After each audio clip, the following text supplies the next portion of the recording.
ESPN Plus is one of the best apps that you can download for your TV. Well, in today's tech video, I'm going to show you 3 different ways of how you can install ESPN Plus on Element TV.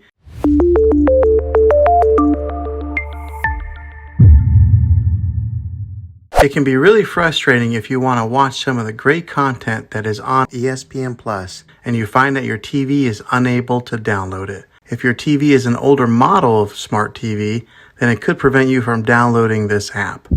So the way that I'm going to show you how to install will be able to work on any model of TV on any year of TV. You just have to have an HDMI port on your TV to plug into. I recommend getting a Roku stick or an Amazon Fire Stick. Both of these media streaming players have the capability of download ESPN Plus. You then use a Roku or Fire Stick as your main streaming player, which bypasses the operating system on your TV. If you want to spend a little more and get a more robust device that gives you a few more options, then take a look at the Apple TV 4K. All these devices plug into the HDMI port on your TV, no matter how old it is, no matter what model it is. I've had great luck with all these streaming players, and I'll put links in the description down below of where you can get one of them. Well, hopefully this video was helpful for you. If it was, go ahead and click a thumbs up on it. Go ahead and subscribe to my channel. I make tech videos all the time, and I would love to have you back in the next one. Take care.